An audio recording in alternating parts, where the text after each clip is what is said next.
Welcome to History to Snooze By. Tonight, we leave behind the world of constant motion and step into the stillness of the past. Settle in, let your breath slow, and allow your thoughts to soften, like ripples fading from the surface of a quiet pond. You are safe here, calm, drifting gently through time.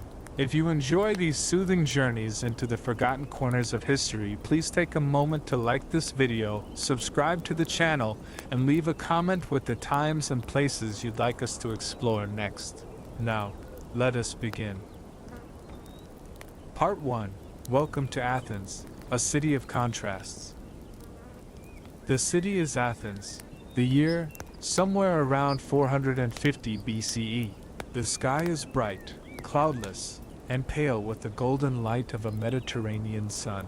Olive trees sway gently in the breeze, their silver-green leaves whispering softly over sun-baked stone. From the high rock of the Acropolis, marble temples gleam in the daylight, their perfect columns reaching toward the heavens. At their heart stands the Parthenon, proud, still new, a temple to the goddess Athena, protector of the city, goddess of wisdom, war, and crafts. This is Athens at its peak, the proud jewel of the Greek world, a place where artists, philosophers, orators, and warriors all walk the same narrow streets, where democracy is young but growing, where the human mind is beginning to ask questions never spoken before. What is justice? What is truth? What does it mean to live a good life? But, if you listen closely, you might notice something missing. In the symposia where men gather to drink wine and discuss philosophy, in the assembly where laws are debated and power is exchanged, in the courts where great orators persuade their fellow citizens, one half of the population is absent, silent, unseen, the women. Let's walk for a moment through the heart of Athens. The Agora. It is midday, and the city is alive. Market stalls are set up under striped awnings. Merchants call out their wares, fish from the port, fresh fruit from the hills, olives, oil, and wine. The air is full of color and sound and scent. Men wander freely, their chitons loose in the heat, discussing trade, war, and poetry. Slaves carry baskets behind them, weaving through the crowds in practiced silence. In a shaded corner, a man argues loudly about a play he saw the night before at the theater of Dionysus. He gestures with both hands, quoting lines of Euripides and Sophocles. Further down, two older men debate the latest speech from Pericles, and whether the Peloponnesian League might be a threat. But you will not see wives here. You will not hear the voices of mothers or daughters echoing in the market. The respectable women of Athens do not walk these streets. Instead, they remain behind closed doors, tucked away in the homes they serve, protected, it is said, preserved from danger and disgrace, but also cut off, contained, hidden. This is the great paradox of Athens, a city that celebrates freedom but limits it, that praises wisdom but withholds education, that values speech but silences half its people. And within this contradiction, women live quiet, ordered, disciplined lives. Lives shaped by custom, by law, and by the expectations of the men who control them. Let us step now into one of those homes. It is made of clay brick, simple but comfortable. Beyond the wooden door lies a small courtyard, open to the sky. The scent of rosemary drifts from the corner garden, and the low murmur of a fountain trickles somewhere nearby. In this home, the andron, the men's room, faces the street. It is clean, formal, a space for entertaining male guests, discussing politics, and hosting symposia. Behind it, behind a narrow corridor, lies the gymnasium, the women's quarters. This is where the wife and daughters of the house spend most of their time. Here they cook, weave, raise children, and wait. They do not dine with male guests. They do not attend the theater. They are not invited to festivals unless religious duty demands it. And in the eyes of the law, they are not full citizens. Athenian citizenship was reserved for men. Men with 2 Athenian parents. Men who completed military service. Men who participated in government. A woman, even if born of two Athenian citizens, could not vote, could not own land, could not appear in court on her own behalf. She was always under the control of a male guardian. First her father, then her husband, and if widowed, often her son. To the state, she was almost invisible, and to be honorable, she was expected to behave as though invisible too. To understand this silence, we must look at how women were viewed in Athenian thought. Philosophers like Aristotle wrote that women were naturally inferior, lacking the rational capacity of men. Plato, slightly more sympathetic, imagined a society where women could be equals. But even in his Republic, he wrote of them more as theoretical tools than real people. In literature, women were dangerous or fragile. They were either goddesses to be worshipped, or monsters to be feared. Rarely were they human, ordinary, complex. And in myth, even Athena, the city's patron goddess, was celebrated not for being female, but for being unlike other women. Virgin, rational, warlike, she was honored for being like a man. Back in the home, we find a girl, perhaps 7 years old. She watches her mother silently, learning how to knead bread, how to fold cloth, how to speak softly, and not speak at all. She will not go to school, not in the way her brother does. While he learns geometry, rhetoric, and music, she learns obedience, modesty, and silence. Her play is limited, her world even smaller. As she grows older, she will be taught to manage a household, to organize slaves, to prepare dowries, to birth and raise sons. Her marriage will likely be arranged before she turns 15. Her husband may be twice her age, perhaps older. She will leave her childhood home, to serve in another test, swapping one guardian for another, and so her life will continue behind walls, invisible, but never unimportant. For in her silence, she is the backbone of Athenian life. She ensures the house is fed, that the loom is full, that sons are raised strong, and daughters quiet. And though she is told her place is the home, she hears the debates from the courtyard. She listens to the voices echoing through the stone. She knows more than they think. In this world, a woman's virtue is measured by her absence. A good wife is one whose name is unknown, whose presence is unnoticed, even in death. Her gravestone may not bear her image, only her role. Wife of, mother of, no words of praise, no legacy of her own, just silence and stone. But the silence is not empty. It is filled with meaning, with survival, with quiet defiance. Because in the spaces between expectation, women still found ways to shape their world. They whispered advice to sons, guided the hearts of husbands, passed down stories, and watched as the city outside pretended not to see them. And perhaps that is why we must listen now, to their silence, to the life behind the curtain, to the world within the walls. So as you lie here, wrapped in the stillness of night, let the weight of history settle gently around you. Breathe in the scent of clay and oil lamps, the hush of woven cloth, the soft sound of a girl's footfall on stone. You are in Athens now, but not the Athens of speeches and statues. The quieter one, that lived just out of sight, and in the chapters to come, we will walk with her, through birth, through girlhood, through marriage and motherhood, until we reach the boundaries of her hidden life, not to disturb her rest, but to honor her story, because every city has two sides. And tonight, we choose the side that history once forgot. Part 2, A Girl's Life Begins, Birth and Early Childhood.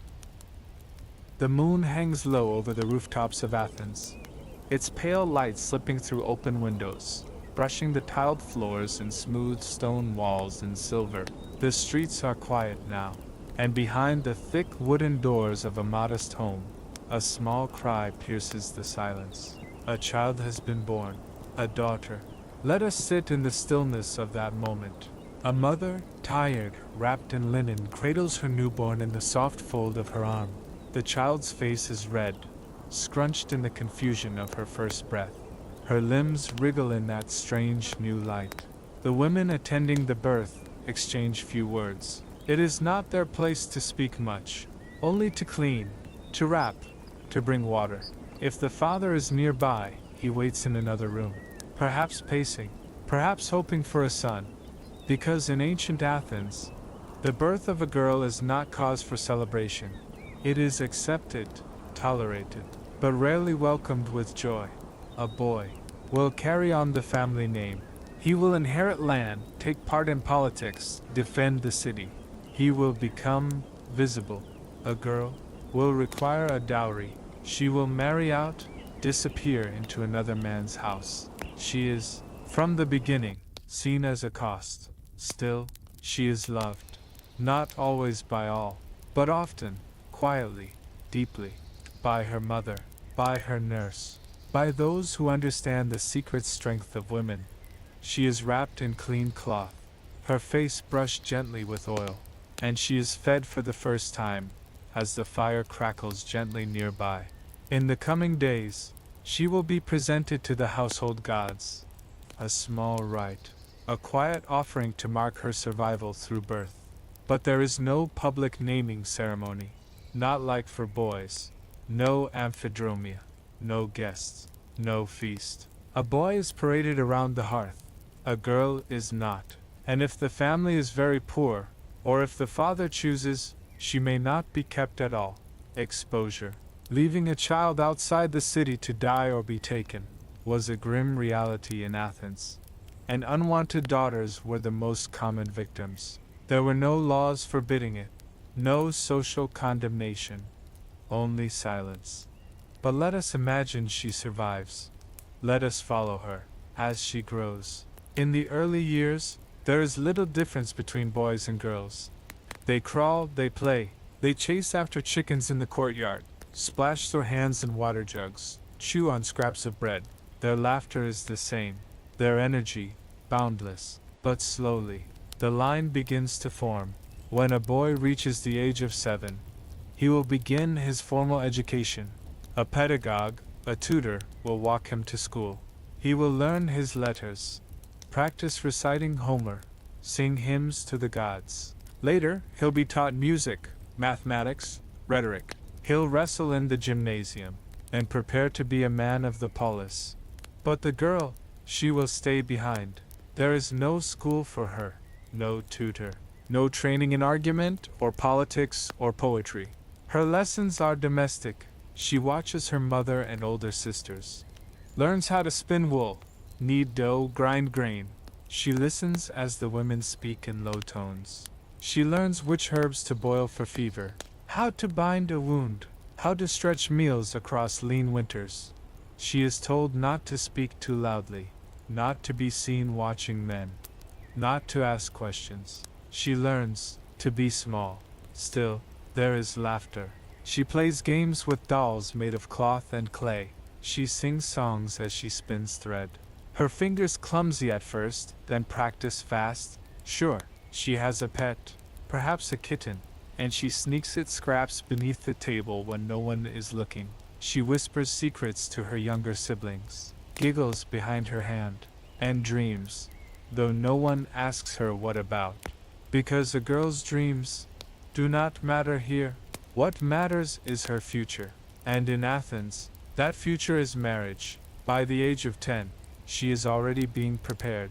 Her mother speaks to her differently, softly, but with purpose. She is told about the importance of modesty, to keep her eyes low, to walk carefully, to never linger where men might gather.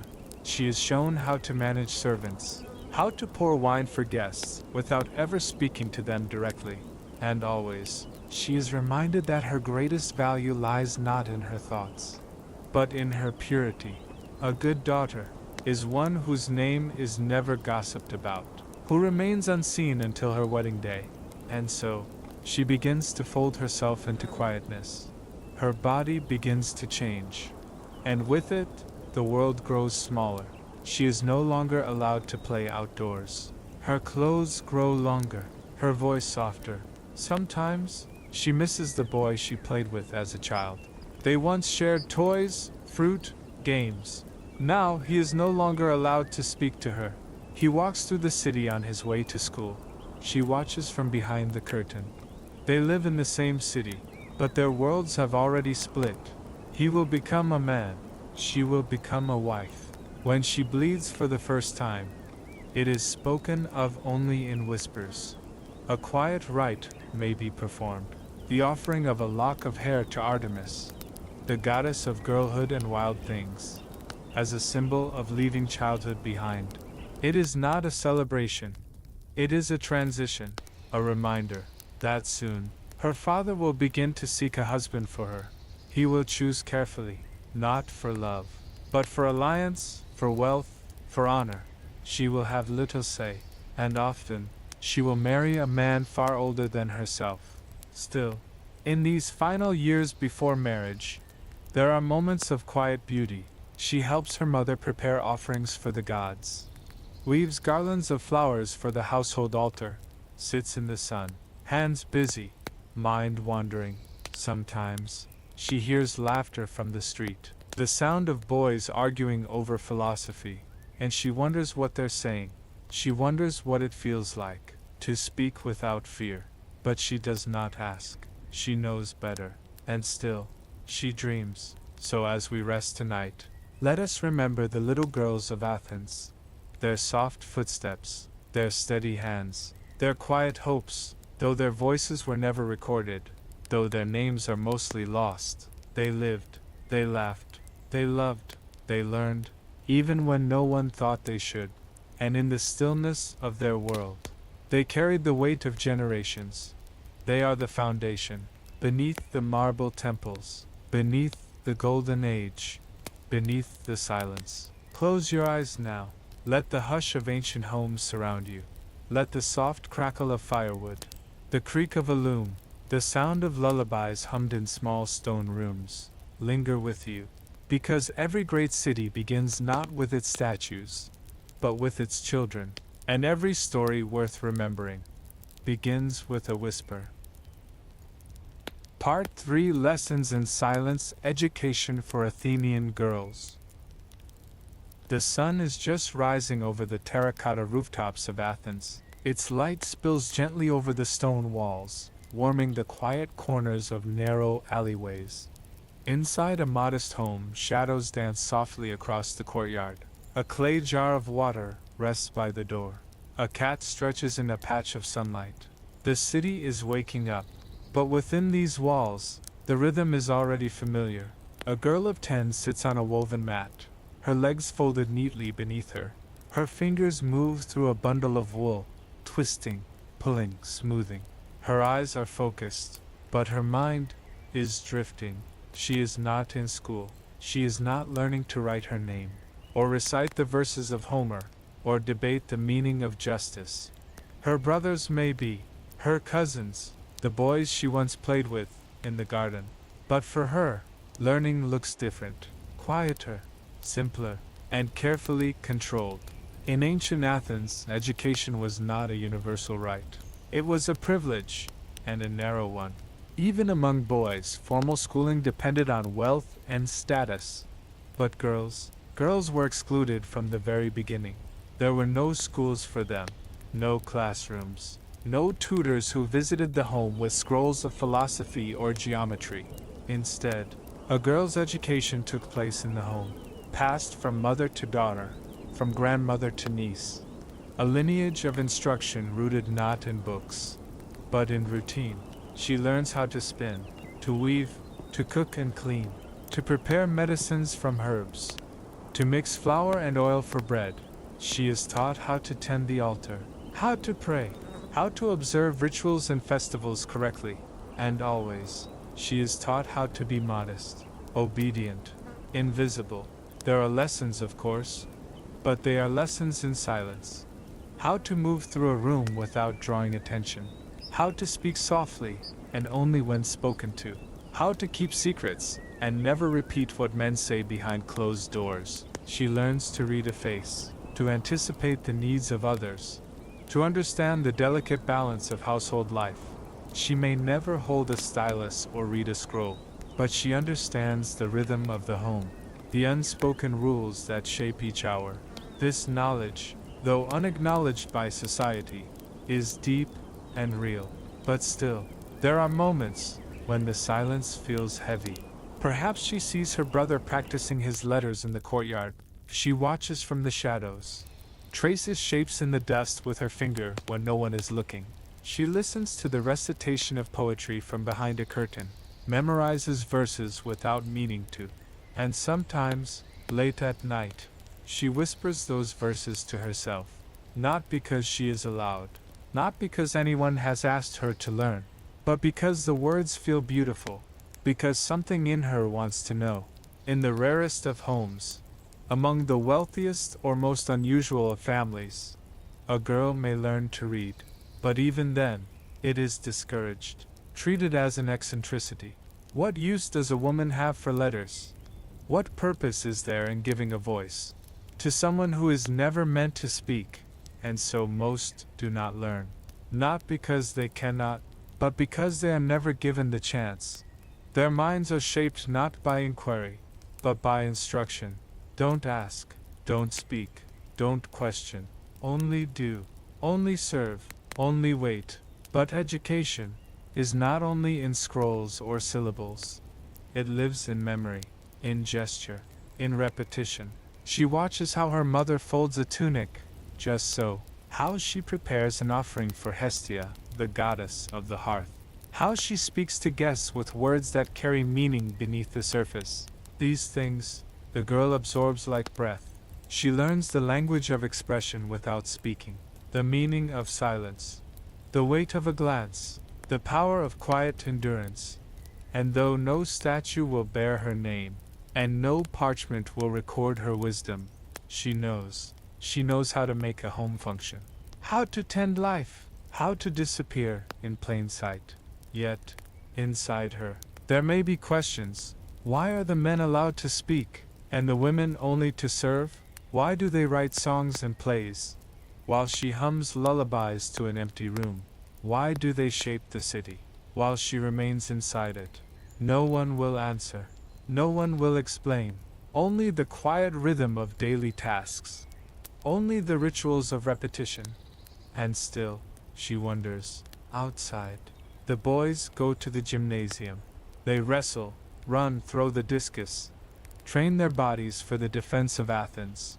They laugh freely, argue without fear, return home with dust on their feet and stories in their mouths. She watches them from the shadows. They do not look back. Back in the women's quarters, the loom clicks steadily. The thread winds tighter. The fabric stretches longer. This is where the stories of women are woven. Not with ink, but with cloth. Not with speeches, but with hands. A tapestry may carry a message. A pattern may hold a memory. Some say women hid stories in their weaving, secret rebellions stitched in color, symbols that only other women would understand. No one recorded these stories, but they were there, in the fibers, in the folds, in the work that no one noticed. So tonight, as we lie still beneath the weight of sleep, let us imagine that girl at her loom. Her fingers move without thought.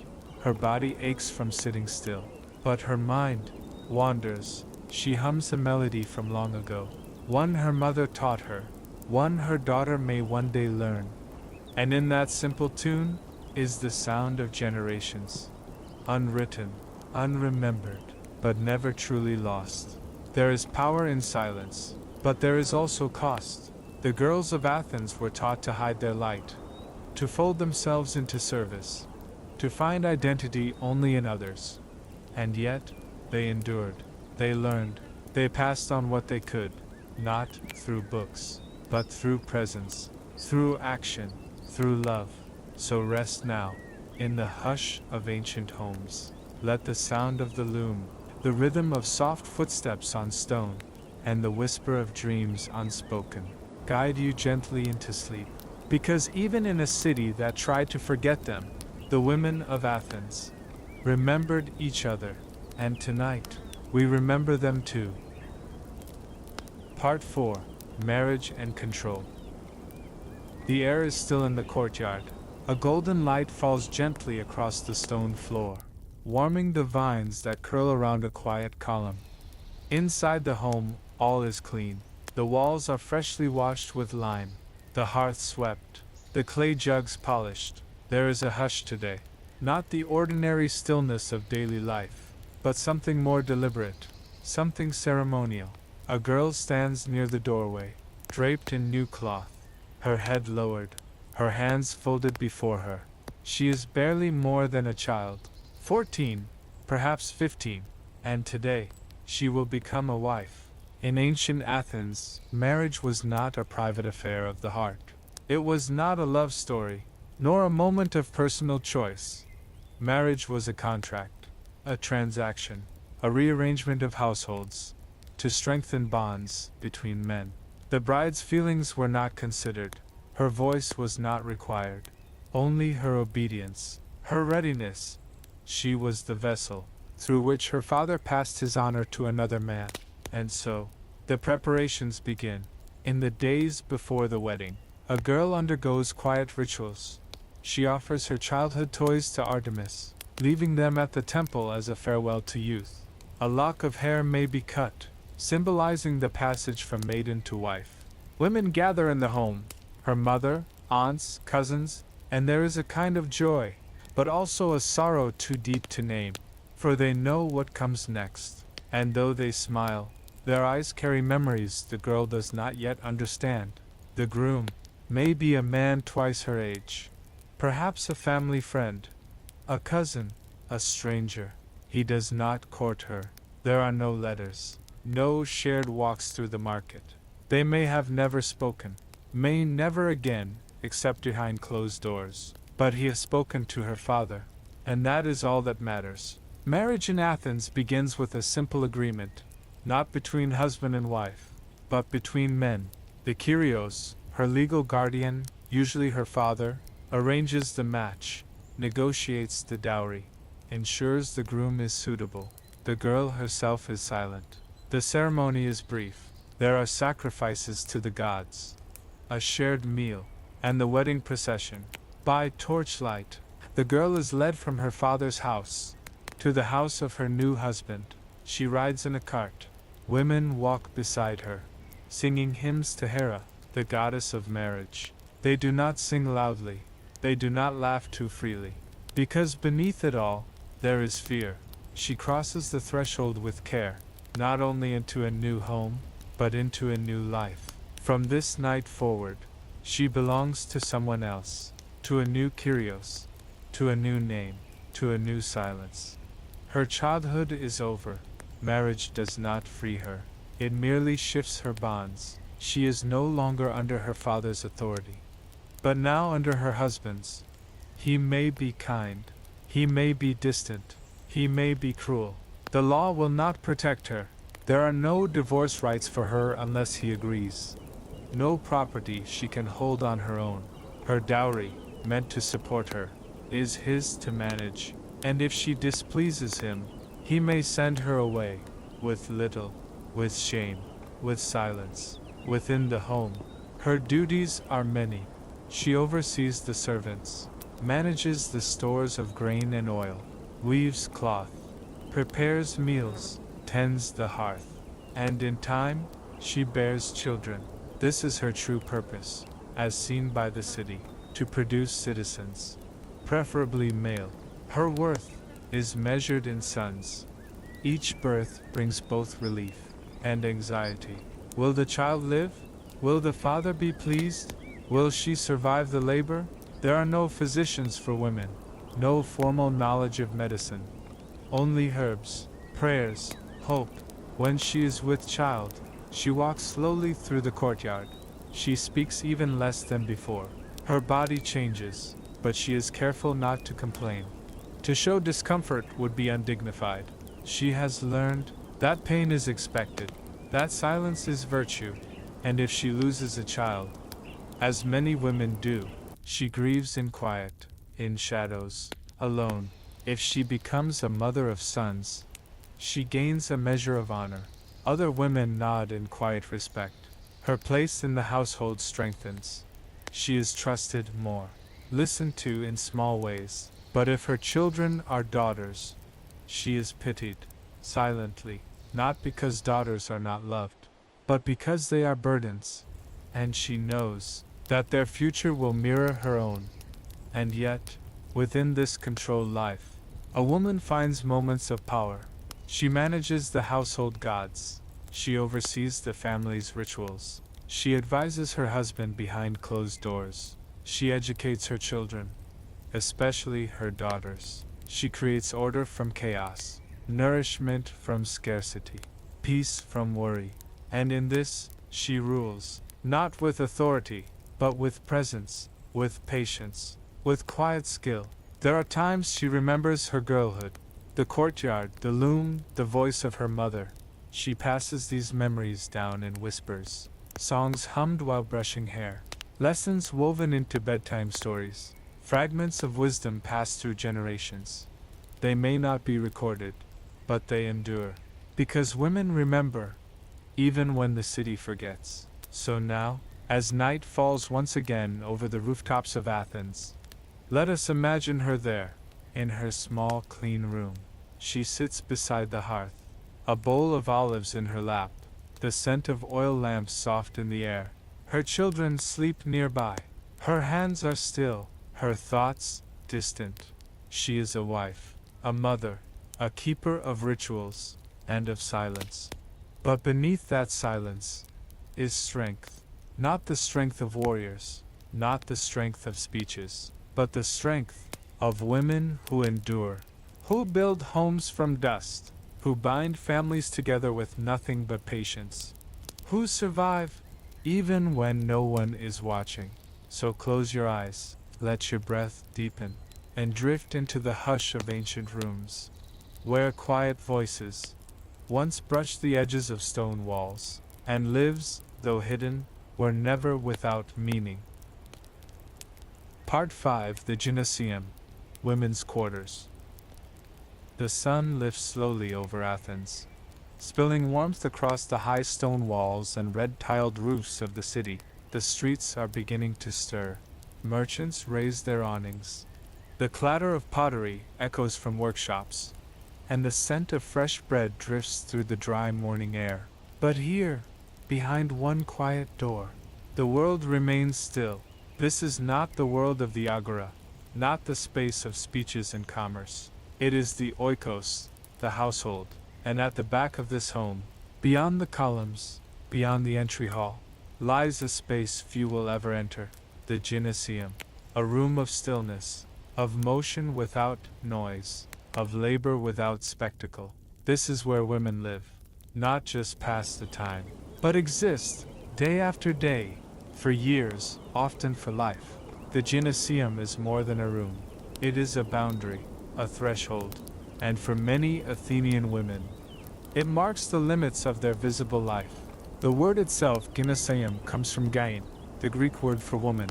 And just as the andron is the men's domain for guests, politics, drinking, and discussion, the gymnasium is the unseen interior, where the real work of life continues. And yet, it is hidden, intentionally, structurally. The placement of this space is deliberate. In most homes, the gymnasium lies far from the street. It may be upstairs or behind a courtyard, always tucked out of view, so that no male visitor, no wandering stranger could look upon the women of the house. Respectable Athenian women were not to be seen by those outside their family. They were not to speak to men in public, not to show their faces in the assembly, not to appear in court. Instead, they were to stay here, in this quiet room, where time stretches softly across the years. The room itself is simple. Its walls are smooth and pale, the floor packed with earth, sometimes laid with stone or tile. Light slips through small windows set high in the walls, narrow and positioned so no one could see in from the street. In one corner sits the loom. Its vertical frame towers above a basket of dyed wool. Threads hang like vines waiting to be woven into tunics and cloaks for the family. Beside it, a bench with folded cloth. A spindle and distaff rest near a small jar of oil. This is the center of women's work. Here they spin and weave, sew and cut, make garments for their husbands, their children, and their servants. a never-ending task. A rhythm older than the city itself. You may hear the soft thunk of the loom, the brushing of thread, the murmur of voices humming through the quiet. It is a music without melody, the daily cadence of hands at work. Wool passed from mother to daughter, lessons passed from one generation to the next. There are no books here, no scrolls, no inscriptions on the wall. And yet, this is a place of learning. A girl is taught her first skills here. How to card wool, how to twist thread, how to keep her fingers steady when tying knots. She learns to fetch water from the cistern, to heat oil without spilling it, to measure grain with the palm of her hand. Her mother teaches her to fold cloth the proper way, to mend quietly, to speak in a voice that never draws attention, and slowly, she learns the unspoken rules of the house. Where to stand when a male relative enters, how to bow her head slightly, but not too low, how to carry the weight of duty, with grace, and without question. The gymnasium is filled with memory, not the kind that's carved in stone, but the living kind. It lives in the movements of the hands, in the rituals of care, the way a child is rocked, the way oil is poured onto the hearth fire during a storm, the way mourning is done, hair let down, faces veiled, silence held like a garment. Each gesture contains generations. Each moment, a thread in a tapestry that stretches backward into forgotten names. And yet, it is also a place of confinement. For all its care and comfort, the gymnasium is a boundary line. A line women are expected not to cross. They may not walk alone through the city. They may not speak in the council. They may not attend the theater. Even many religious festivals, those open to all citizens, are closed to them. Their faces are rarely seen in public. Their names rarely spoken outside the family. To be truly virtuous, a woman must be invisible. And so, the walls of the gymnasium become not just a shelter, but a shell. Some women accept it. Some find peace within it. Others carry a quiet sadness, a longing for the sky beyond the courtyard, the voices beyond the doorway. And some find subtle ways to move through the limits. A carefully placed word, a request made through a servant, a gift offered at a festival that carries meaning unseen by men. Athenian women were taught to obey, but they also learned how to navigate silence. Let us imagine a moment now, late afternoon. The heat has softened. A breeze drifts through the open courtyard. Inside the gymnasium, a woman sits at her loom. Her hands move slowly, mechanically, but her mind is elsewhere. She thinks of her son, off at the gymnasium, of her husband, perhaps at the agora, of her daughter, asleep in the corner. She hums to herself, a lullaby she learned from her mother, one that her grandmother once sang. A melody passed through time, unwritten, yet unforgotten. And in that song lives the entire world of Athenian women. The gymnasium was also a place of female bonds. Though men ruled the outside world, inside women ruled together. They shared work, they shared sorrow, they shared the joys of childbirth, and the grief of loss. They braided each other's hair, washed each other's feet, dressed each other in preparation for marriage, and again in preparation for burial. Theirs was a companionship built not on freedom, but on endurance, a quiet solidarity, a strength that did not shout. And for those women who grew old, the gymnasium became a space of reflection. They had seen daughters leave, sons rise, husbands fade, and yet they remained, the keepers of knowledge, the last to remember faces long buried, the first to teach new hands to spin. And so the rhythm continued, unbroken. Tonight, let your thoughts drift to that quiet room, to the soft light brushing across the tiles, to the scent of oil and wool, to the gentle hum of women's voices weaving cloth and memory together. The gymnasium was not Athens' pride, but it was its heart. And while the city raised statues to men, it was women who kept the fire alive. Close your eyes, breathe deeply, and fall into the hush of ancient hands at work. Their names may be lost, but their lives still echo in every thread. Part 6: What Women Couldn't Do. The night air settles over Athens like a soft blanket. The stars blink faintly above the rooftops, and the city for a moment grows still. A breeze moves through the narrow alleys, rustling fig leaves, gently brushing linen curtains that hang in quiet homes. Inside one of these homes, a woman finishes her tasks for the day. She places the last clay bowl in its proper place, adjusts the wick of the oil lamp, and steps lightly across the floor, back to her room. Her day has been full, her hands busy, but outside these walls, a different life moves forward. One she is not allowed to touch. This is a story of what she couldn't do, of the doors that remained closed, of the spaces where her voice was never meant to echo. To live as a woman in ancient Athens was to live within boundaries, not always physical ones, but social, cultural, invisible, yet everywhere. There was no law that locked her away, no decree that forbade her from speaking her thoughts, but everything in her world told her to stay quiet, to stay hidden, to stay small. Her life was shaped not by what she could do, but by what she could not. She could not vote, not in the assembly, not in the council, not in any of the democratic structures that Athens is so often praised for. Her husband might argue policy, raise his hand in decision, help shape the future of the city, but she would never be asked what she thought. Her mind was not considered a part of the polis. Her ideas were not recorded, not reserved, not invited into public life. She could not speak in court. If accused, if wronged, if her property was taken, she could not stand and plead her case. A male guardian had to speak for her, even if the matter was deeply personal, even if it was her life at stake. She was not a legal person in the eyes of the law. She was property, or at least, treated very nearly like it.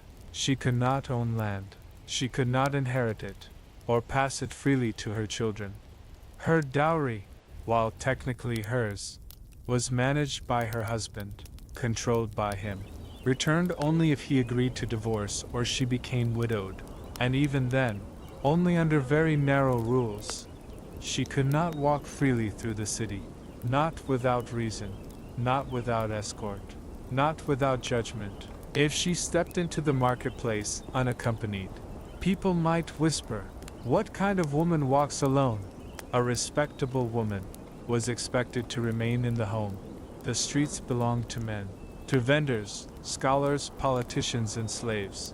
She might leave her home for a funeral or a religious festival, but not for leisure, not to wander, not to see. Even the world outside was not hers to experience. She could not attend the theater. She could not sit in the grand semicircle carved into the hillside, watching actors perform the tragedies of Aeschylus or Sophocles. She could not weep with the chorus, or laugh with the fools. Not in public. Only wealthy courtesans, or women of lower class, might appear there, and even they did so with caution. A good wife, a noble daughter, was to remain behind the curtain, out of sight, always. She could not be educated, at least, not as a citizen boy would be. There were no schools for her, no teachers to guide her through the lessons of logic or mathematics, no invitation to join the great philosophical debates that echoed through the city. She might learn to read, if her family allowed it. She might memorize hymns or household prayers, but she would never be trained to reason, to argue, to lead. Her mind was assumed to be smaller, lesser, not suited for public thought, and so, she was taught silence instead of speech, obedience instead of philosophy, modesty instead of confidence. She could not choose her own husband. Her marriage was arranged, often before she came of age. She had no voice in the decision, no say in the matter. She could not delay it, could not refuse it, could not escape it, unless the man chose to release her. Her body was not truly hers. It belonged to her father, then to her husband, and with each passing season, her choices narrowed. She could not hold political office, could not become a magistrate, or a diplomat, or even a witness in court. She could not join the navy, could not fight for her city, could not swear an oath on behalf of the people. And though Athena, the goddess of wisdom, watched over the city, no mortal woman would ever be allowed to rule it. She could not even dream of public power, because dreams like that were not spoken aloud. And still, she lived, not in loudness, not in glory, but in patience, and in purpose. She found meaning in the small rituals, the daily rhythms, the acts of care that held her world together. She raised children, taught songs, offered oil to the gods in the quiet hours of dawn. She honored the hearth, kept the household strong, and within her limits created a life. But she knew, she always knew, that outside her walls, another life moved forward without her. And there were moments when she stood near the window, the curtain drawn just slightly, and listened to the footsteps in the street, to the arguments rising from the marketplace, to the laughter of boys racing through the alley. And for a breath, she imagined what it might be like to walk beside them, to speak freely, to be heard.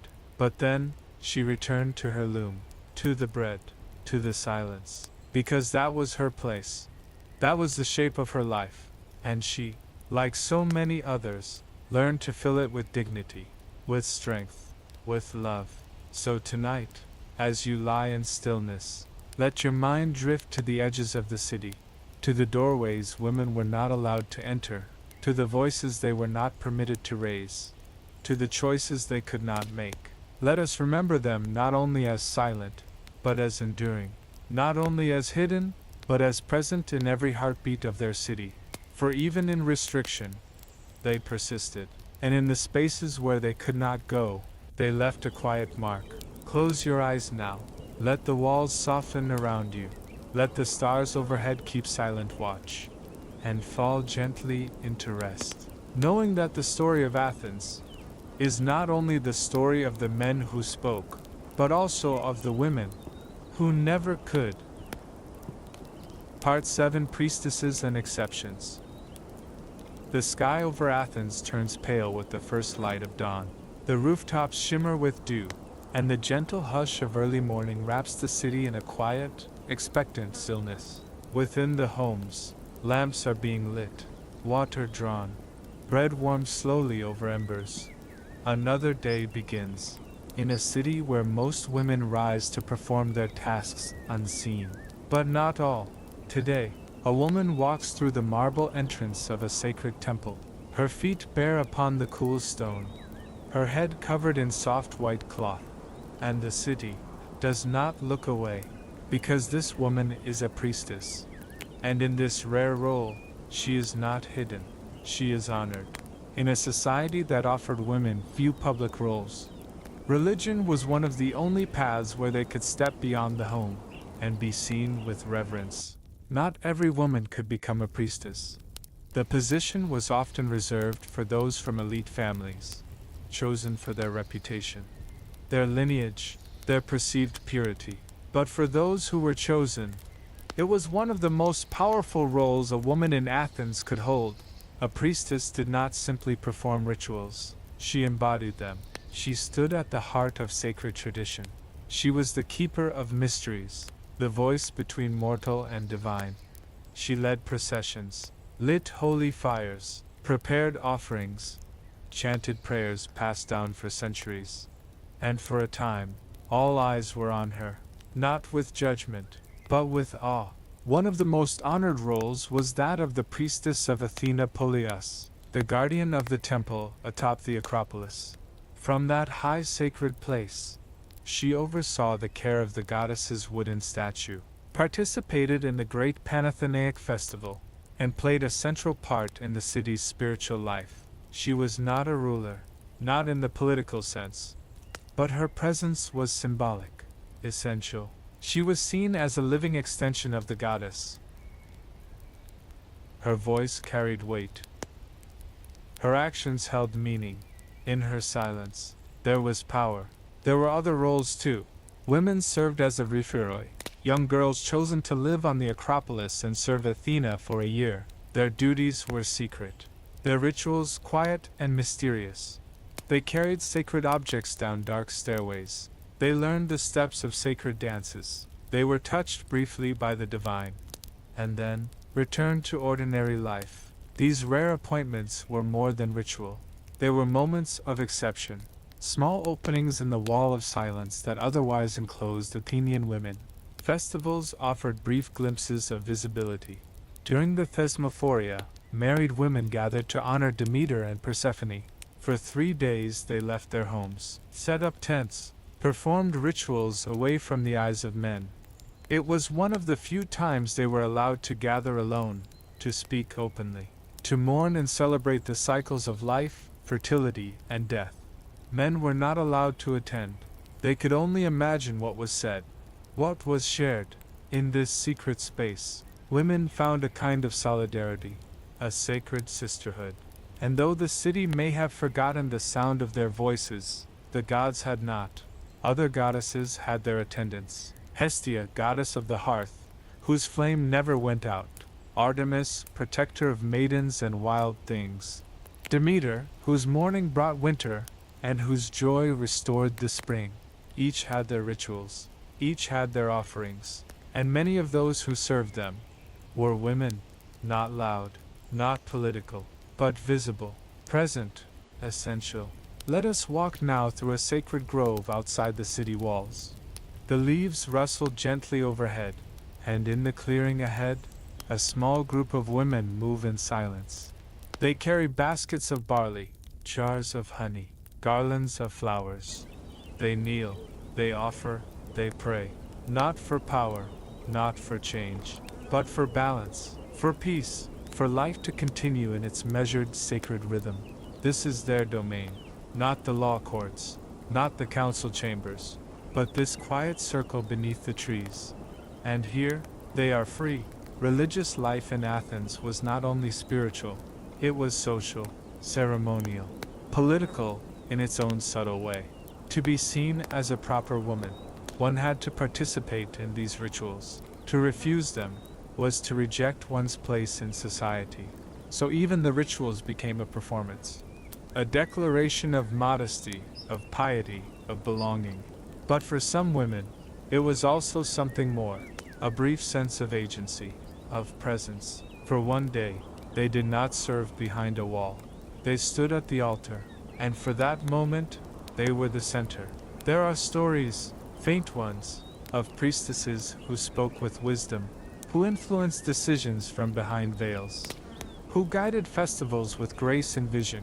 Their names are mostly lost, their words unrecorded, but their footprints remain, etched in stone paths leading to temples, in inscriptions that mention offerings made in their name, in the echo of prayers carried on the wind. So tonight, let us walk with them, past the marketplace, up the marble steps of the Acropolis, into the sacred chamber where incense burns softly in the shadows. Let us kneel beside the priestess, feel the cool stone beneath our knees, and listen to the quiet power in her breath. She will not raise her voice. She does not need to. Because in this place, her silence is not obedience. It is authority. It is presence. It is sacred. Close your eyes now. Let the incense drift across your thoughts. Let the flicker of candlelight soften your mind, and rest in the presence of the women, who, though rarely seen, were never forgotten by the gods. Their work was quiet, but it echoed in every sacred fire, in every blessing whispered, in every season that turned with grace. Part 8. Working Women and Slaves. The sky over Athens turns warm with the first golden hues of morning. Shadows stretch long across narrow streets, and the city begins to stir, not with ceremony, but with labor. Beneath the white marble of the Acropolis, beyond the courtyards of wealthy homes, and down among the crowded neighborhoods of artisans and vendors, women rise early, not to serve behind veils, but to work. Their footsteps echo in alleys before the sun fully climbs. They carry baskets, fetch water, Prepare stalls. Their hands are rough, their backs strong, their presence necessary. Because though respectable women were confined behind walls, not all women in Athens lived that way. Some were too poor to remain hidden. Some were born into bondage. Some chose visibility, despite the judgment it carried. And though their names rarely appear in the records, they were there, filling the streets, fueling the city, living lives in plain view. Let us begin with the working women, those not wealthy enough to stay within. The Medic wives, the freed women, the poor citizens. They woke before dawn, wrapped in coarse wool, and stepped into the open, because their families depended on it. They might bake bread for market, sell herbs and oil in small stalls, tend goats outside the city gates, or spin wool for wealthier households. Some ran shops with their husbands, some worked alone, others cleaned temples, or served in taverns. They were not praised, they were not honored, but they were essential. They were looked upon with suspicion by the elite, because they moved freely, because they spoke publicly, because they worked. In a society where a woman's virtue was measured by her seclusion, a working woman was often seen as immodest, improper, even dangerous. But poverty does not ask permission. It does not wait for reputation. It demands survival. And these women survived, not behind locked doors, but under the open sky. And then, there were the enslaved. In Athens, slavery was not a matter of race. It was a condition, a system. A woman could be born into it, captured in war, sold by her family, or kidnapped from foreign lands. Once enslaved, she was property, no rights, no protection, no freedom. She might serve in a household, cleaning, cooking, weaving, raising another woman's children. Or she might labor in workshops, tending kilns, carrying jars, grinding grain. Some were treated kindly, others cruelly, but all were owned. In the homes of the elite, the enslaved were everywhere. They lit the lamps, swept the floors, drew the baths, prepared the altars. They were part of the family's rhythm, but never part of the family. A woman enslaved in a household often shared the same quarters as the lady of the house, worked beside her, ate after her, watched her closely, and remained always beneath her. Even in the gymnasium, quietest place of the home, there were slaves. They held the baby while the mother slept. They washed the cloth. They fetched what was needed before the words were fully spoken. They were there, but unacknowledged. Others were sent into more dangerous work, carrying water from the public fountains, selling goods on behalf of their masters, or working in brothels, where their bodies were used, not just their hands. Their choice disappeared, and silence was forced. No one asked what these women wanted. No one taught them how to read, how to pray, how to hope. But they hoped anyway. They loved, they mourned. They held secrets close, just like free women did. Their hearts were not different, only their rights. Let us imagine one of these women now. She walks with a jar balanced on her head, her feet bare on the worn stone street. She moves without hesitation, knows every turn of the alley, every word to avoid, every face to ignore. She sings to herself sometimes, quietly, a song from childhood, from a village far away, a language no one here understands, and that song is hers. It belongs to no master, no city, no law, just to her. There were rare cases of enslaved women being freed, sometimes after years of service, sometimes through the death of their master, sometimes through payment, if they could save enough. A freed woman became a medic, a resident alien, still excluded from citizenship, still burdened by taxes, still judged, but free. She could marry, own a stall, live her life without the permission of another. Though the city never welcomed her fully, she could breathe a little more easily. And for some, that was enough. Among working women, there were also hetera, companions. They were not wives, not concubines, not enslaved, but something else. They were educated, charming, fluent in conversation. They attended symposia, the drinking parties no wife could enter. They discussed politics with philosophers. They debated with poets. They were courted for their wit, their elegance, their company. But they could never marry into respectability, never bear legitimate children, never find a place in the quiet dignity of a home, admired but not accepted. Their lives were full of contradictions, freedom and danger, visibility and vulnerability. And when they grew old, their protection often faded. So many lives, so many roles, all outside the neat walls of the ideal Athenian household. Women who worked, who walked the streets, who traded, carried, cared, endured. They are not named in stone, not praised in speeches, not remembered in grand history, but they were there, filling the space between statues, weaving the threads that held the city together. So tonight, as the world softens around you, let your thoughts rest with them. The hands that baked bread in clay ovens, that lifted jars from wells, that soothed crying children in shared rooms. They lived in shadows, yes, but not in silence, not in shame. Their work was real. Their lives were full. Their stories, though mostly forgotten, still whisper through the dust of ancient streets. Close your eyes now. Let the rhythm of footsteps fade into quiet. Let the ache of long workdays dissolve into sleep. And remember, the city of Athens was not built by minds alone, but by hands, by care, by unseen strength. And many of those hands were women's. Part 9: Motherhood and Loss. Night falls softly over the hills beyond Athens. The hum of the city fades into the hush of the olive groves. And from within the walls of quiet homes, small lamps glow, each one a flicker of life, of memory, of care. In one of these homes, a woman sits in silence. Her hands rest gently on her lap, her gaze unfixed, her thoughts far away. She has just laid her baby down to sleep. The child's breathing, soft and even, a rhythm she listens for in the dark. But sleep does not come easily to her, because in ancient Athens, motherhood is not just joy. It is also fear, and waiting, and sometimes sorrow. To be a mother in this city is to carry the future inside a body, never fully your own.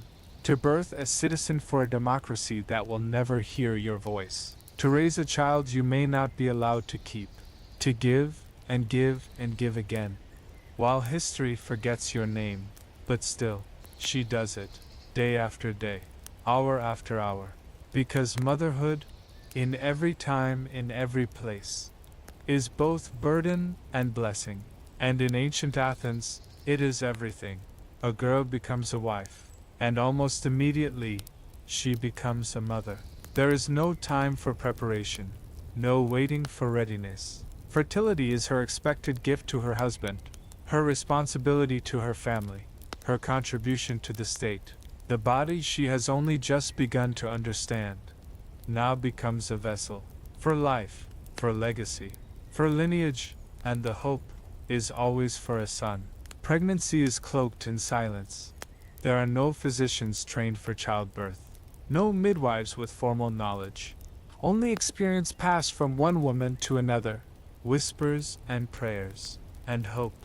The expectant mother stays indoors. She rests, she weaves, she waits. The women of the household prepare the birth room. They lay down soft cloth, boil water, place sacred amulets nearby, offer oil to Artemis, goddess of protection for women in labor. And then, the moment arrives.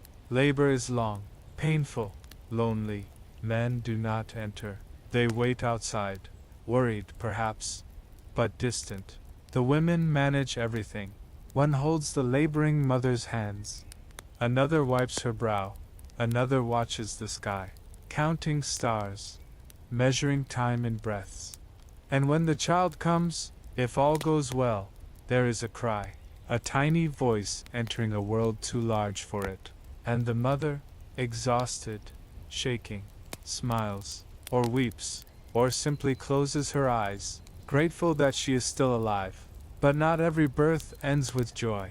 Infant mortality is high in ancient Athens. There is no medicine, no sterile instruments, no protection from fever or infection.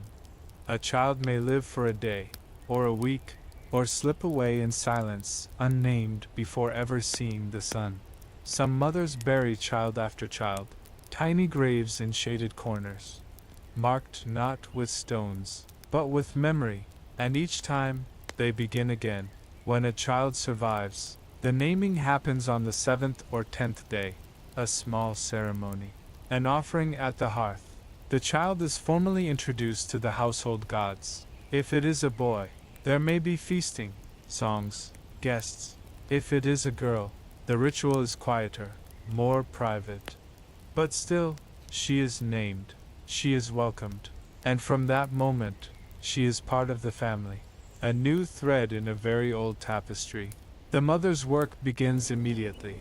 She nurses the child, bathes it in warm water mixed with herbs, swaddles it in linen, rocks it to sleep, sings lullabies from her own childhood, whispers blessings into its tiny ears. She rises before dawn, sleeps in fragments, eats quickly, watches the child's chest rise and fall, again and again, because she knows there are no guarantees, and love in this time is both full and fragile. As the child grows, so do her responsibilities. She teaches them to walk, to speak, to hold a spoon, to pray. She watches over them as they play with pebbles in the courtyard, as they chase chickens, as they fall and cry and laugh again. She binds their scraped knees, stitches their torn tunics, tells stories as they drift into sleep. And always, she worries about fever, about cough, about the sharp edge of a stone, about what the gods may take back, without warning. If the child is a boy, she raises him for the city.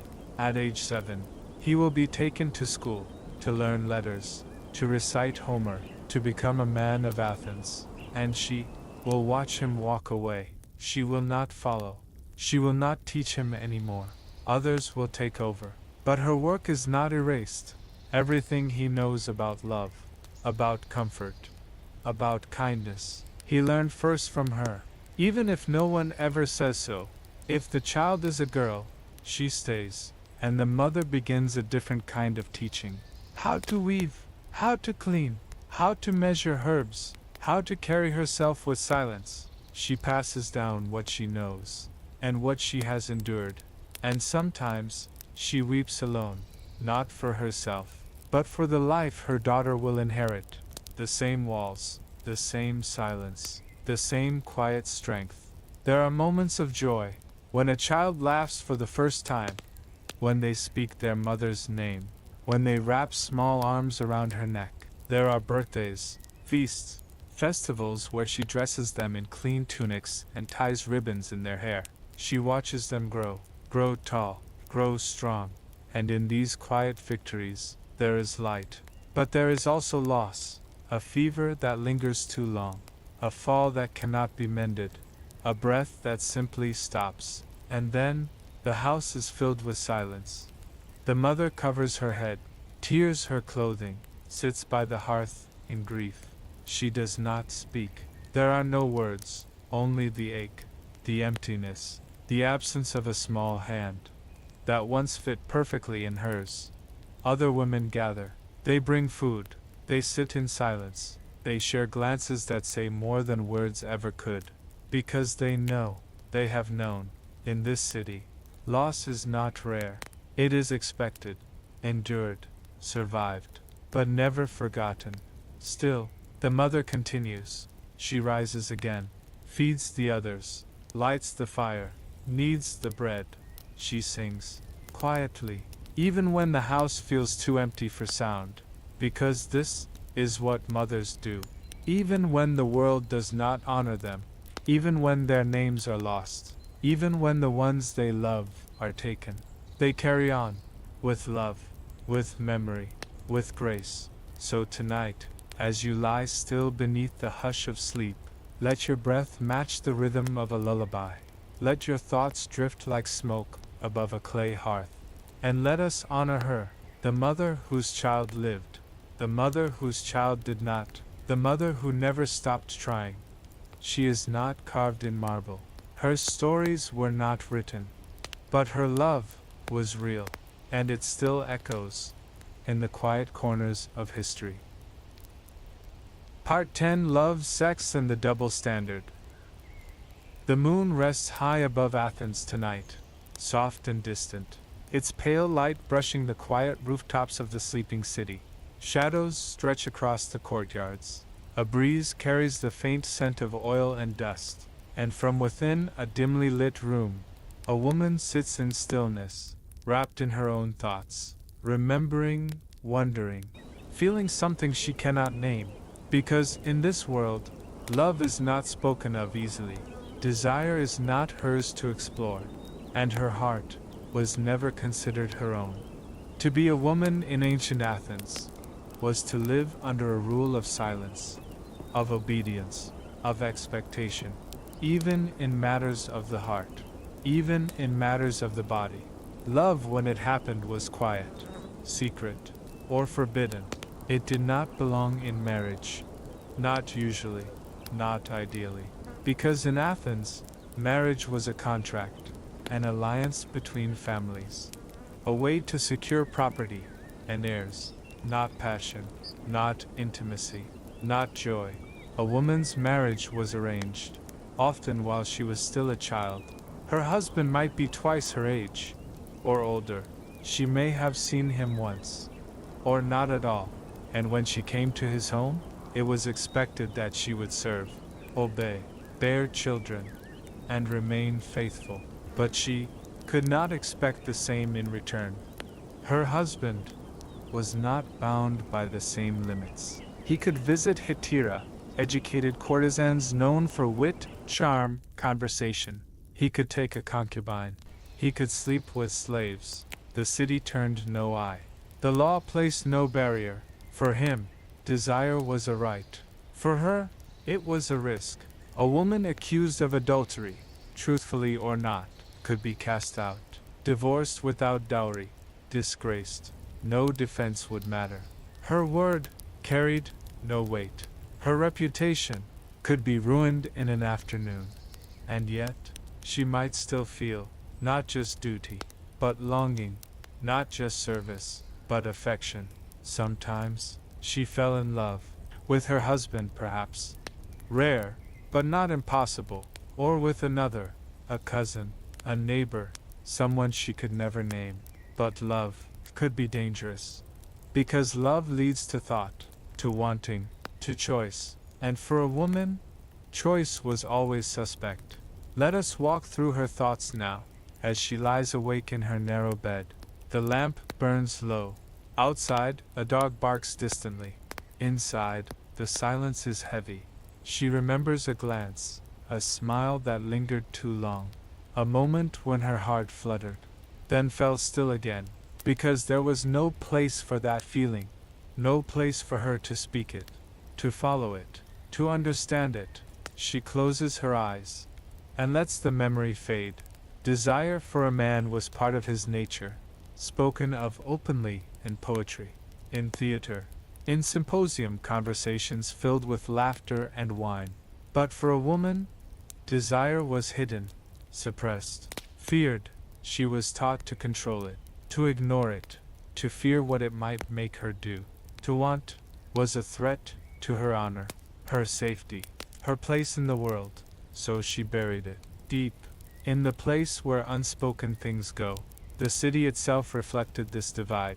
Statues of gods and heroes, often male, celebrated virility, conquest, desire, while women were shown as maidens, mothers, modest wives. There were goddesses of love, yes, Aphrodite, radiant and sensual.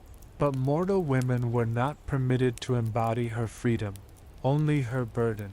They were expected to be beautiful, but chaste, soft, but controlled, to be wanted, but never to want.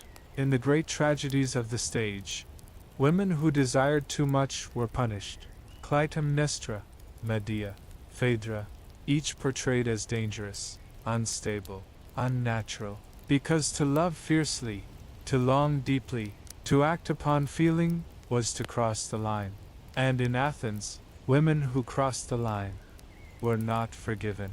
Even within marriage, she might not be touched with kindness. Her husband may visit her bed, but not share his heart, may demand her body, but never ask for her thoughts.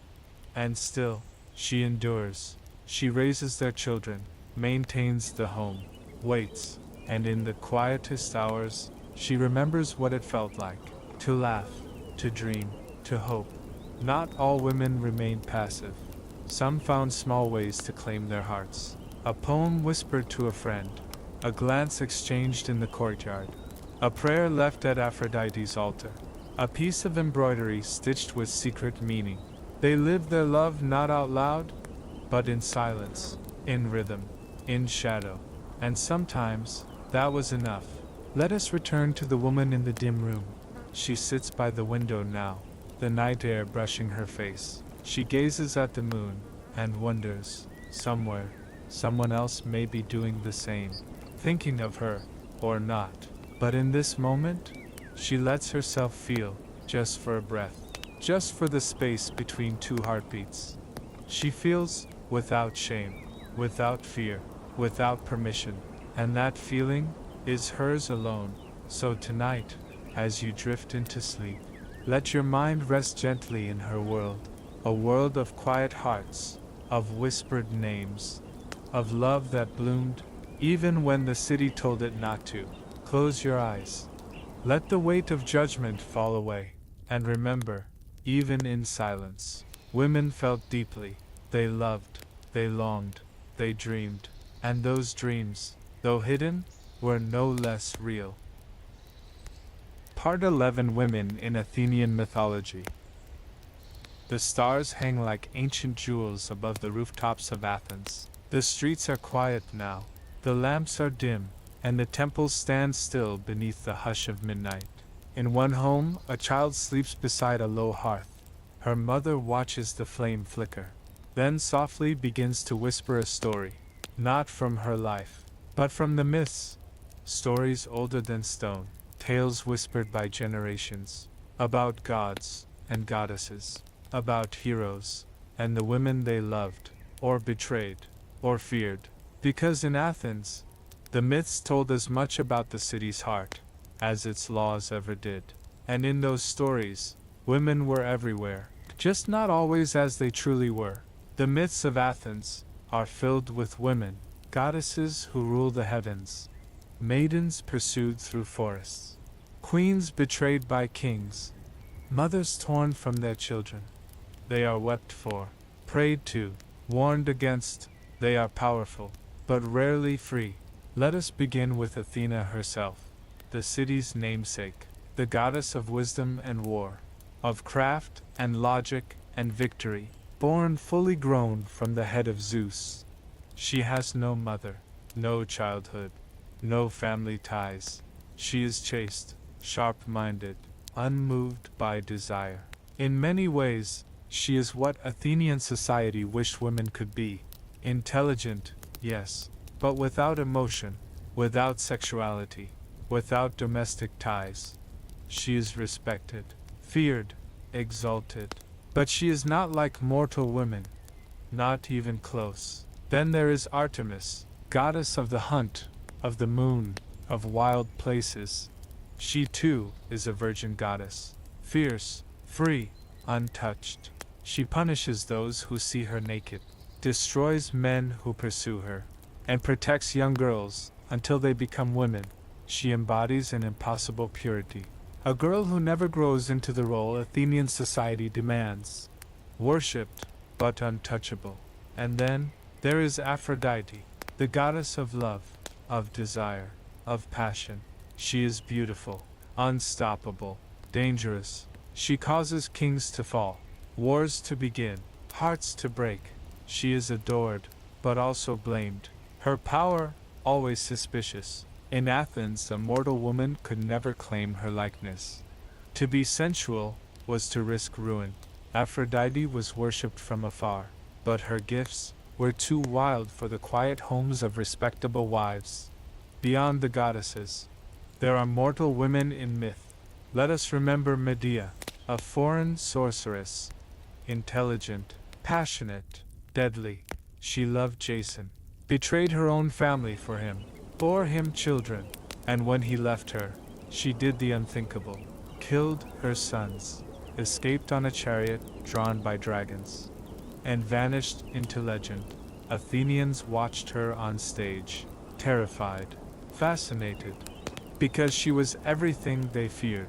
A woman with knowledge, with anger, with agency, and so, she had to be punished. Then there is Clytemnestra, queen of Mycenae, wife of Agamemnon.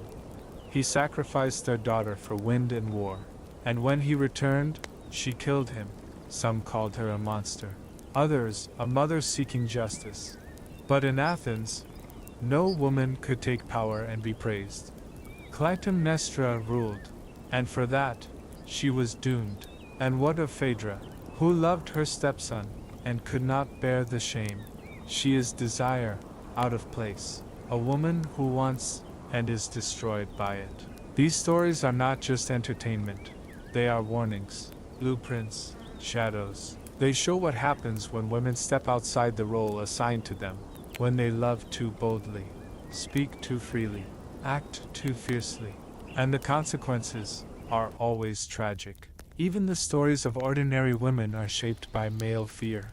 There is Pandora, the first woman created by the gods, given beauty and deceit, sent with a jar, told not to open it. She opens it anyway, and out comes all the suffering in the world. Her curiosity is blamed for human pain. Her story used to explain why women must be controlled, because even in myth, a woman who wants to know is dangerous. There are softer stories too, of Penelope, the loyal wife, who waits 20 years for Odysseus, who weaves and unweaves a shroud to delay remarriage, who tricks the suitors, and remains true. She is praised, but only because she endures, because she never acts, only waits. Her virtue is her stillness. What do all these myths tell us? That women are powerful, but feared, loved, but silenced, needed, but never trusted. They are symbols, lessons, reflections of the city's anxieties, and in the end, they are reminders that even in imagination, women were not free. Still, the stories survived, told by mothers to daughters, whispered during weaving, performed in grand theaters, and sometimes, a girl listening in the shadows might hear something different, might hear a voice like her own, might wonder what it would mean to rewrite the ending. Tonight, let us walk quietly through those stories. Let us sit beside Penelope as she unweaves her thread beneath a silent moon. Let us stand behind Medea and ask not what she destroyed, but what was taken from her. Let us listen to the hum of ancient prayers, to Athena, to Artemis, to Aphrodite, and hear not gods, but longings, longings for strength, for freedom, for voice. Close your eyes now. Let the mists drift past like clouds across a dark sky. They were not history, but they held truth, and through them, we can see not only what women were, but what they were never allowed to be. Their silence was written in marble, but their stories still breathe, and tonight, we remember them. Part 12. Legal Status and Guardianship. The morning sun rises slowly over Athens. Its light filters through narrow windows, casting soft gold across stone floors and quiet rooms where another day has already begun. Inside one of these rooms, a woman sits with her head bowed, her fingers twisting the edge of her shawl. She is waiting, not for news, not for a child, not for a friend. She is waiting, because she cannot act without permission. Because in Athens, even the most basic decisions of her life do not belong to her. They belong to someone else. Always. From the moment she is born, a woman in ancient Athens is under guardianship. not in name only, but in full.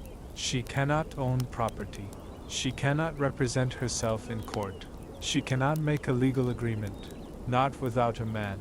Her Kyrios, her legal guardian, speaks for her, decides for her, protects her perhaps, but also controls her.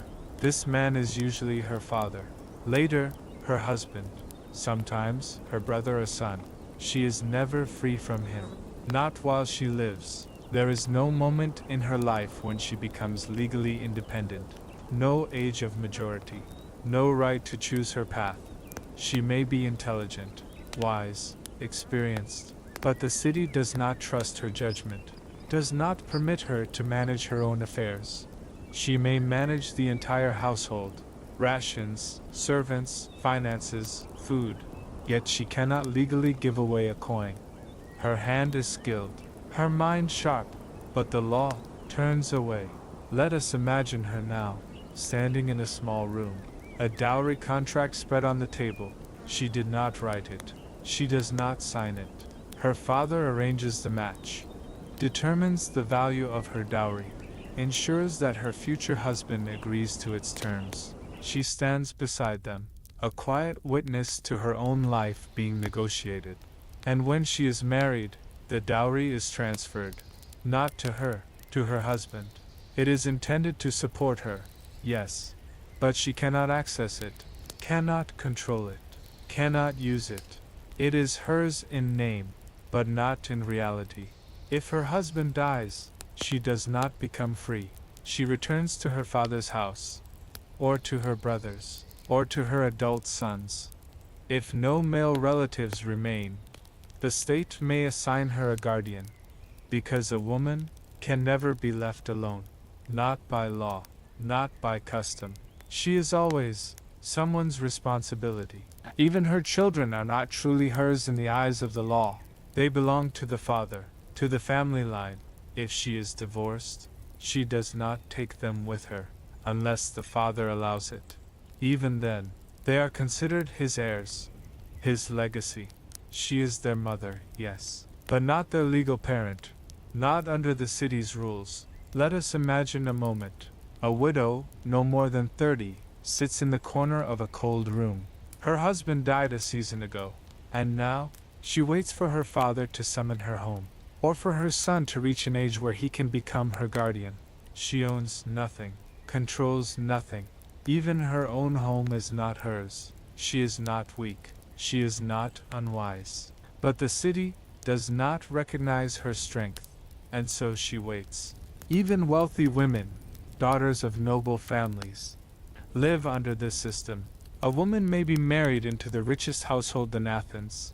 She may wear fine clothes, supervise dozens of servants, manage an estate. But legally, she is invisible. She cannot appear in court, not even to defend herself. She cannot prosecute someone who wrongs her. Her guardian must do it for her, if he chooses, if he cares. She cannot write a will, cannot name an heir, cannot sell a piece of land, even if it is her dowry. She may be respected, admired even, but she is not free. In rare cases, a woman might find small cracks in the law. She might become a metoikos, a resident alien with some economic independence. She might run a small shop under her husband's name. She might send servants to carry out contracts in her place. But these are exceptions, loopholes, not rights. And even when exercised, they are never guaranteed. The concept of Kyrios, this ever-present guardian, was rooted in the belief that women were not fully rational, that their minds were too emotional, too easily swayed, too prone to error, and so, the system claimed to protect them. But it also erased them. It told them, you are not enough, not wise enough, not strong enough, not capable enough, to live your life without supervision. And slowly, many believed it. Still, there were women who challenged this, quietly. They advised their husbands in private, influenced decisions within the home, managed complex households with precision, educated their children in values the city never taught. They shaped the future, even while the present refused to acknowledge them. They made their mark, even when they could not sign their name. Let us return to that woman in the morning light. She stands by the window now, watching the city stir.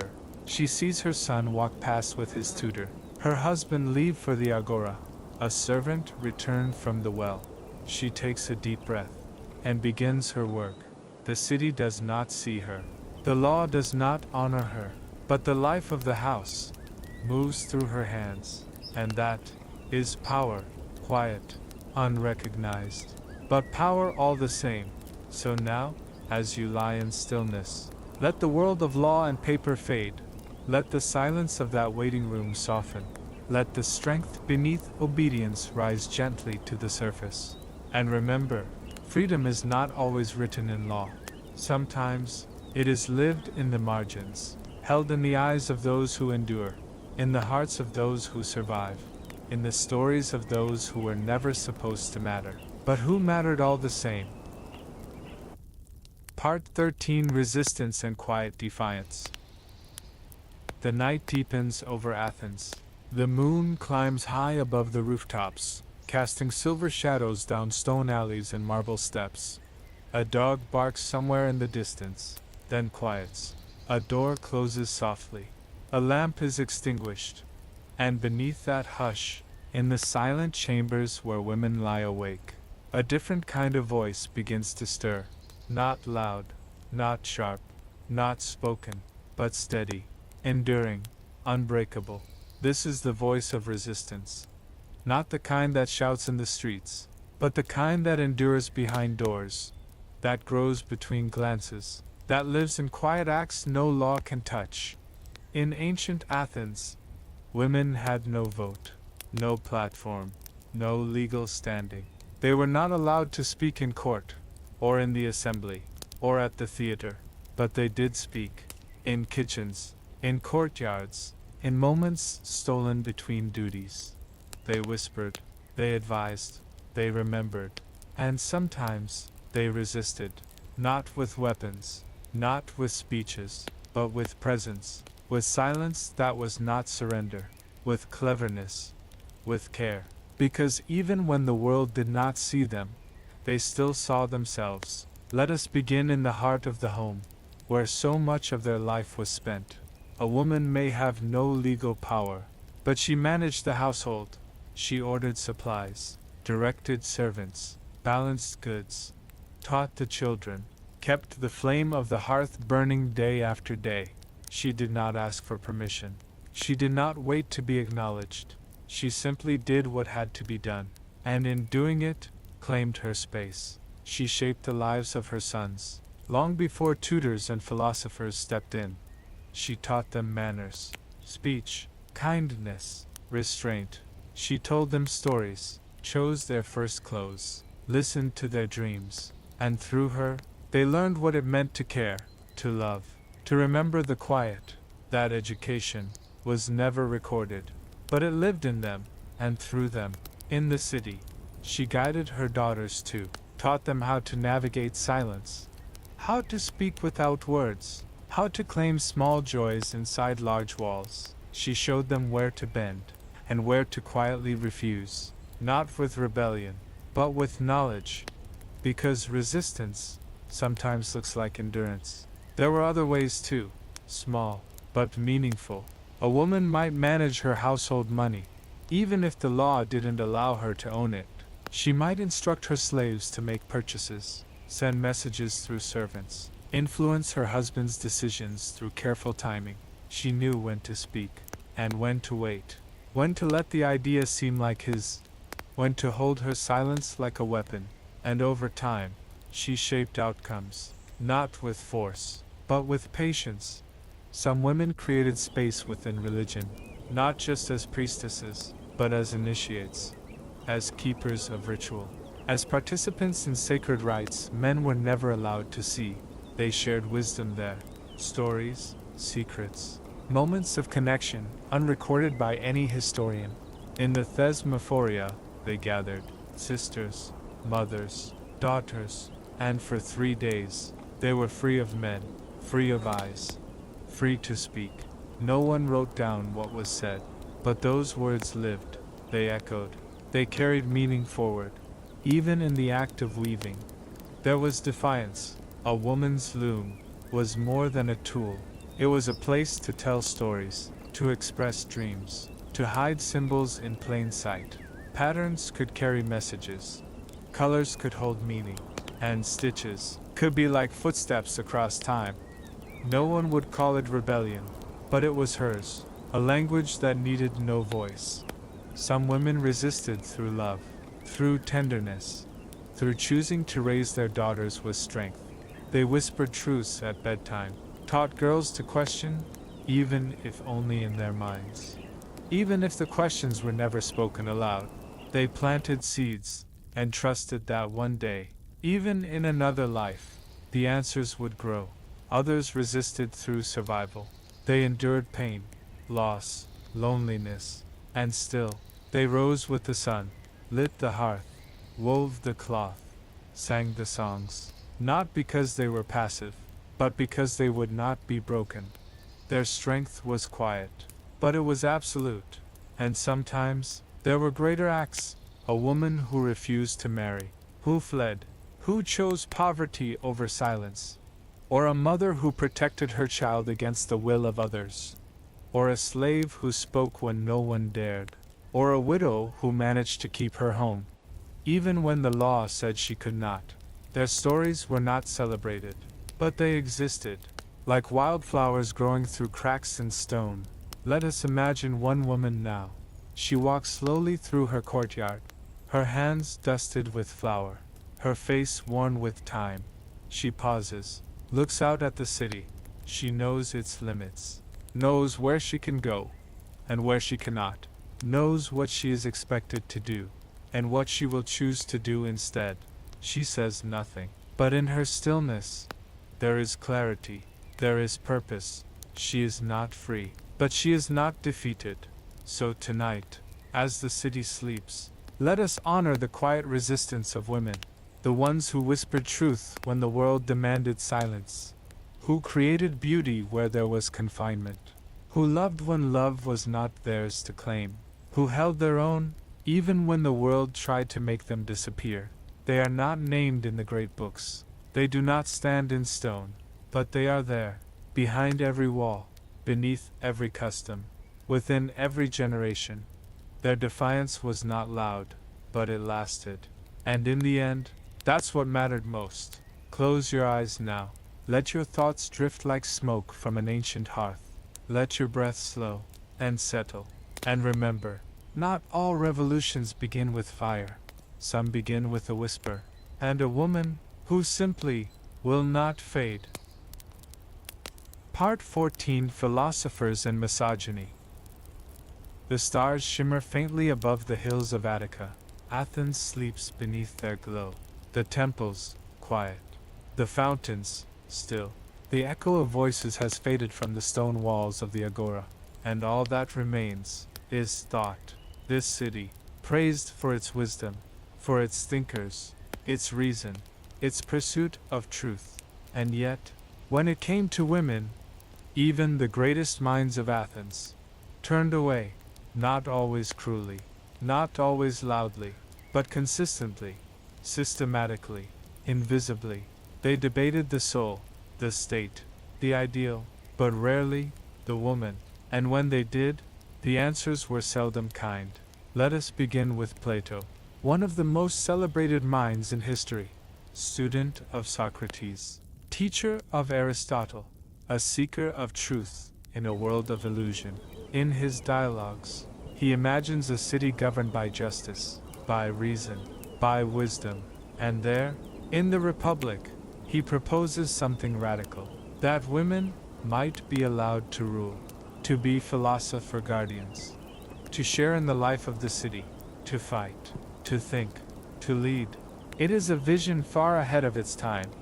But even Plato did not see women as equals in nature, only as tools for harmony, for balance. He argued that souls had no gender, but that most women were born to serve, to obey, to care for the home. His ideal was not liberation, it was order, and women were a means to maintain it. Then, There was Aristotle, Plato's student, the great classifier of nature, the mind behind logic and biology, a thinker revered for centuries. And yet, in his works, women are described not just as lesser, but as incomplete. He wrote that the female is a deformed male, that her body is colder, weaker, passive, that her role is to receive, to be ruled, to obey. He believed that men were fit to govern, because of their rational souls, and that women were born to be governed, because their minds were too tied to emotion, to instinct, to the body. For Aristotle, women were not political beings. They could not participate in the city, because they were not whole in the same way. And these ideas would shape thought for generations. Let us imagine a young girl, curious, bright, listening behind a curtain. She hears the voices of men, debating philosophy, justice, truth. She wants to ask a question, wants to offer an idea, but she cannot, because no one believes she should, because even the wisest men in the world have already decided who she is. And so, she goes back to her loom, back to her thread, her thoughts unspoken, her questions folded quietly inside. The philosopher Socrates, so often remembered as the champion of questioning, said little about women in his dialogues. He left few writings of his own, but through Plato, we hear his voice. He praised discipline, the control of desire, the mastery of the self, and perhaps, in that discipline, he saw women as part of the problem, as temptations, as distractions. He had a wife, Xantippe. She is remembered not for wisdom, but for scolding him, for shouting, for pouring water on his head. And so history laughed, called her difficult, irrational. But perhaps she was simply tired of being dismissed, of being forgotten, of being the wife of a man who listened to the world, but never to her. Even in comedy and tragedy, the thoughts of philosophers leaked through. Playwrights put women on stage, but often as fools, as liars, as seductresses, as objects of desire or ridicule or revenge. These were not reflections of truth, but of fear. Fear of the voice that had been kept silent. Fear of what it might say, if ever allowed to speak freely. There were no female philosophers in Athens. None whose names survived. None who were invited to the academy. None who were given scrolls or pupils or public thought. If a woman asked questions, she did so alone, in the dark, while grinding grain, or feeding children, or staring at the stars above her courtyard. Her questions had no audience, no parchment, no record, and yet they were real. Sometimes, resistance took the form of thought, of refusing to accept what was said about you, of quietly knowing your worth, even when the wisest minds declared you lesser. And so, many women resisted with silence, not because they agreed, but because no one was listening, because the only power left to them was to keep their truth inside. Let us imagine a mother now, telling her daughter a story, not from the myths, not from the laws, but from her own life. She tells her how to speak with care, how to ask questions in ways that do not anger, how to learn, even when the world says she cannot. She speaks softly, but her words are full of wisdom, wisdom not found in scrolls, but in hands, in hearts, in years. The philosophers may have shaped the city's mind, but the women shaped its soul. They remembered what was never written, taught what was never spoken aloud, passed down truths not recognized by the schools, but known deeply in the home. And though their names are lost, their thoughts are not. They live in every child who asked why, in every woman who waited, watched, listened, and understood. So tonight, as you drift into sleep, let the voices of old philosophers fade into the background. Let their judgment soften. Let their certainty dissolve. And listen instead to the quiet minds that were never given space. The ones who thought deeply, but were never heard. They are still thinking, still waiting, still whispering beneath the silence. And tonight, we remember them. Part 15. The Echoes of Silence, Legacy and Reflection. The stars above Athens begin to fade. A quiet gray settles over the city, the slow turning of another day not yet begun. The Acropolis looms gently in the twilight, its marble pillars hushed.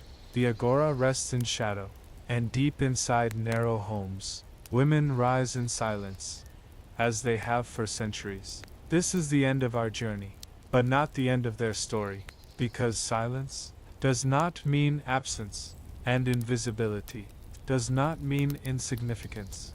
They were there, always, and still, they are. We've walked together through courtyards and kitchens, past looms and altars, through marriage beds and birthing rooms, along streets where women's feet were not meant to wander. We've seen the daughter taught to serve, the bride handed over, the mother holding a fevered child, the widow watching the world move without her. We've seen the priestess at the altar, the enslaved woman in the market, the working woman ignored by those who passed her, the silent teacher, the patient listener, the clever strategist behind the veil. None of them stood on platforms. None of them gave speeches. None of them cast votes or carved laws. But still, they shaped a city. With their hands, with their thoughts, with their love. Athens is remembered for its brilliance, its reason, its democracy, its art. But for half its people, that brilliance came with shadows, with walls, with silence pressed into the shape of daily life. And yet, the women of Athens found ways to live inside those boundaries, to move through them, to soften them, to survive them. They were not merely hidden, they were hidden and watching, hidden and remembering, hidden and strong. Their strength was not loud, not bold in the way history tends to reward, but it was real. They kept families together, preserved rituals, passed on language, belief, love.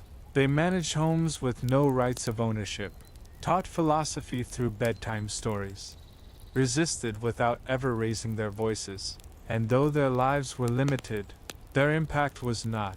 They gave birth to the citizens of a democracy that never gave them a seat. They raised the thinkers whose writings excluded them. They kept sacred fires burning, even when the world would not acknowledge their warmth. Let us remember one last image. A woman, gray-haired now, sitting by her hearth. The flame is low, her hands rest in her lap. She listens to the wind shift through the alley. She has lived a long life, not a public one, not a celebrated one, but a full one. She has seen her children grow, buried loved ones, watched the city rise and fall again and again. She has held joy, and grief, and understanding, and now, she closes her eyes, not in sorrow, but in peace, because she knows what the city does not. That silence can be full of meaning, that what is hidden is not always forgotten. The women of ancient Athens were told they could not be thinkers, but they thought, told they could not lead, but they guided, told they could not speak, but their silence shaped lives and legacies and the very rhythm of the city. They were never meant to be remembered, but they are, in stories, in questions, in quiet footsteps across worn stone. They are the breath behind the marble, the pulse beneath the politics, the steady presence behind the myth, and their silence still echoes. So now, as the night draws to its end, and sleep settles gently over your thoughts, let yourself drift. Drift with the knowledge that every forgotten life leaves something behind. Not every voice must be heard to matter. Not every life must be written to be real. And in the hush of history, in the spaces where no names remain, we find something truer than record. We find the quiet strength of the women who endured. Thank you for listening. If you found peace in this story, please take a moment to like this video, subscribe to History to Snooze by, and share what other hidden voices you'd like us to explore next. Now rest, let your breath slow, Let the silence carry you gently into dreams, and remember, even in the quietest lives, there is power